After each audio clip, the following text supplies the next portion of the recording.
तारणहार तुम्ही हो। पार उतारे तारणहार तुम्ही हो।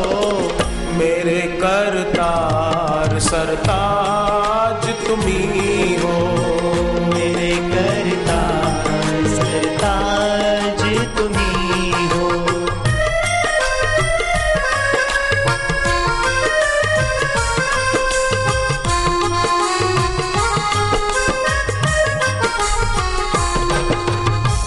तुमको रिझाए कैसे भेंट क्या चढ़ाए। तुमको रिझाए कैसे भेंट क्या चढ़ाए। मन मंदिर में हम तो तुमको बिठाए। मन मंदिर में हम तो तुमको बिठाए। मन मंदिर में हम तो तुमको बिठाए। मन मंदिर में हम तो तुमको बिठाए। सांसों के सबकी आधार तुम्ही हो। सांसों के सबके आधार तुम्ही हो। मेरे करतार सरताज तुम्ही हो। मेरे करतार सरताज तुम्ही हो।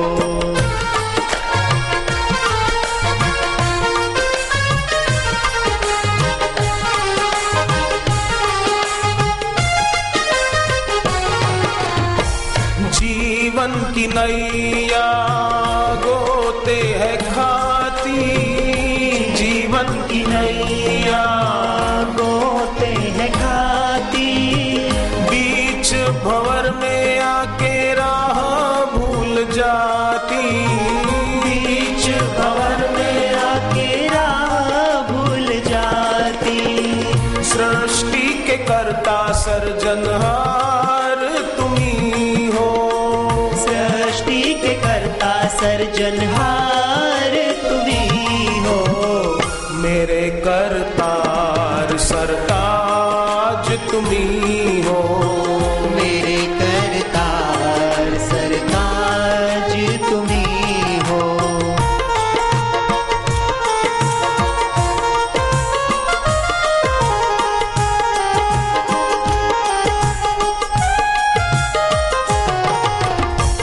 तेरे दूर जाने से दिल है ये डरता। तेरे दूर जाने से दिल है ये डरता। दृश्य था काकभुशुंडी शिवजी और गुरुजी। अब शिवजी को गुरु ने राजी कर लिया कि थोड़े समय में इसका श्राप पूरा हो जाए। तो शिवजी ने काकभुशुंडी को कहा ठीक है, थोड़े समय में मेरा श्राप पूरा हो जाएगा। गुरु के कारण इन गुरु ने तुझ पर कृपा की, नहीं तो तुझे बहुत भटकना था। अब जा, प्रेरित काल विंध्य गिरी, जा बेटे विंध्याचल पर्वत के पास जा।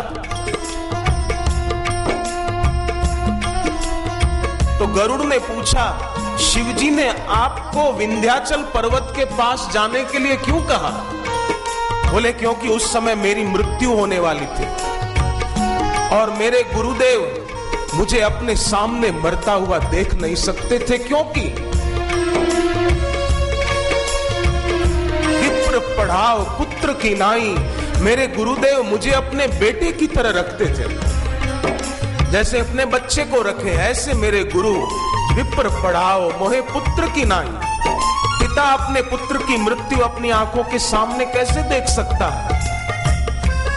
ऐसे ही मेरा समय था मृत्यु का, गुरुजी के सामने नहीं हो सकता था, इसलिए शिवजी ने विंध्याचल पर्वत के पास भेजा। और तब मेरा दिल तेरे दूर जाने से दिल है ये डरता। तेरे दूर जाने से दिल है ये डरता। मांगता तुम्ही से तुमको विनती है करता। मांगता तुम्ही से तुमको विनती है करता। मांगता तुम्ही से तुमको विनती है करता।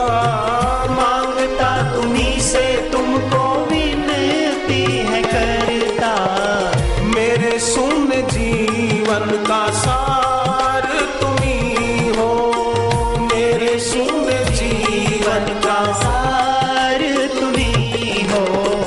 मेरे करतार सरताज तुम्ही हो।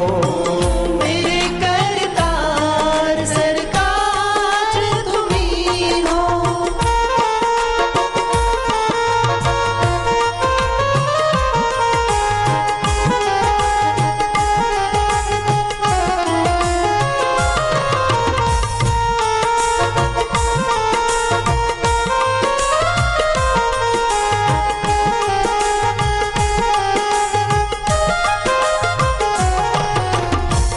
जब भी तुम्हारे हमको दीदार मिलते, जब भी तुम्हारे हमको दीदार मिलते, हम जाती धड़कने हैं, दिल है ये खिलते। हम जाती धड़कने दिल है ये खिलते। देते सभी को सच्चा प्यार तुम्ही हो। देते सभी को सच्चा प्यार तुम्ही हो। मेरे करतार सरताज तुम्ही हो। मेरे करतार सरताज तुम्ही हो।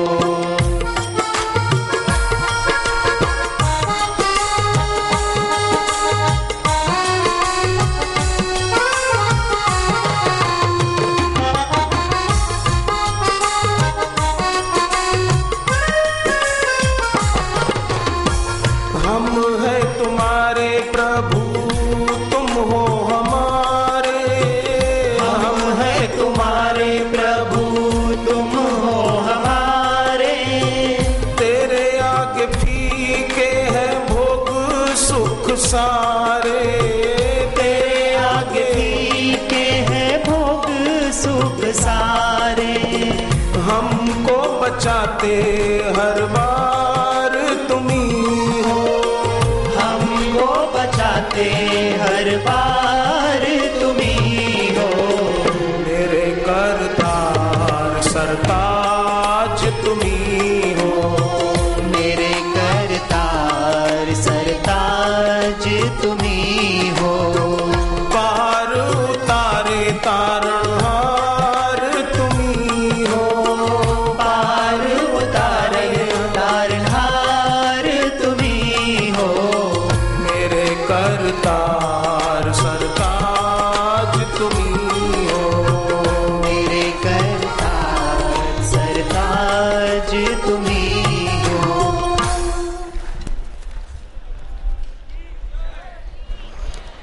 कागभूषुंडी कहते हैं, मुझे शिवजी ने विंध्याचल पर्वत के पास जाने की आज्ञा दे दी। तो गरुड़ जी ने पूछा, विंध्याचल पर्वत के पास जाने की आज्ञा क्यों दी? बोले क्योंकि अब जीवन पूरा होने वाला था और गुरु मुझे अपनी आंखों के सामने मरता हुआ देख नहीं सकते थे, क्योंकि विप्र पढ़ाओ मोहे पुत्र की नाई, मुझे अपने बच्चे की तरह पढ़ाते थे। ये अब समझ आया, पहले नहीं समझ में आता था। मैंने अपनी आंखों के सामने जब देखा कि मेरे गुरुदेव के हृदय में कितना प्यार, कितनी करुणा, कितनी उदारता।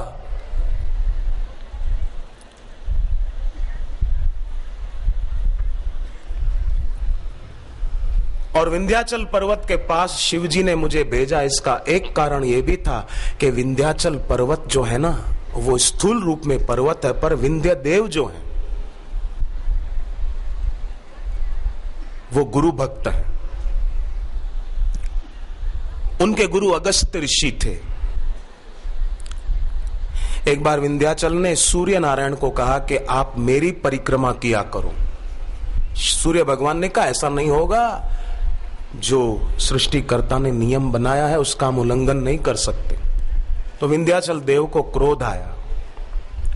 उन्होंने अपना आकार स्थूल रूप में बढ़ाना शुरू कर दिया, जिससे सूर्य की किरणें सब तरफ पहुंच नहीं रही थी। हाहाकार मच गया। देवताओं में चर्चा हुई कि क्या किया जाए। सब ने कहा कि एक ही उपाय है विंध्याचल को समझाने का, उनके गुरु की शरण ली जाए। उनके गुरु हैं अगस्त्य ऋषि। तो देवता मिलकर अगस्त ऋषि के पास गए और अगस्त ऋषि अपने शिष्य विंध्याचल के पास आए। गुरु को पधारता हुआ देखकर विंध्याचल देव आदि दैविक रूप से प्रकट हो गए और अपने गुरुदेव के चरणों में दंडवत प्रणाम कर दिया।